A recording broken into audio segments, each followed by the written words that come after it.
রসুন। কি কি বাটতেছো? কচু, বাদাম, পেঁয়াজ, রসুন, কাঁচামরিচ দিয়ে বাটা হচ্ছে। বাবা, দারুণ বাটা হবে তো। বাদাম ভেজে নিছো না? এই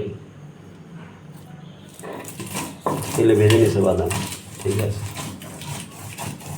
কচু, বাদাম, পেঁয়াজ, রসুন, কাঁচামরিচ বাটা, দারুণ মজা। কি অবস্থা? বাটা হয়ে গেছে?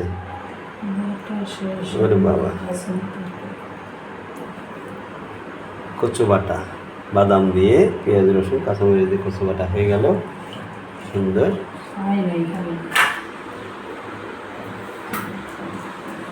কচু বাটা হয়ে গেল। এর মধ্যে কি পেঁয়াজ রসুন? পেঁয়াজ রসুন তেলে একটু ভেজে তারপরে এই যে কচু বাটা এর ভিতরে দিতে হবে। বাদাম, কাঁচামরিচ এবং পেঁয়াজ রসুন দিয়ে কচু বাটা, এটা একটু ভাজা পেঁয়াজ রসুনে নেড়ে নিলে ভালো হবে।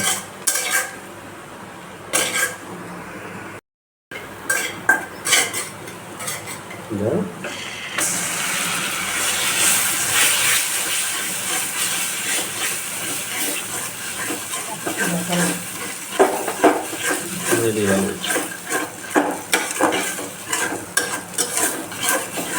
বেশি ভাজলে ঘুরে যায়।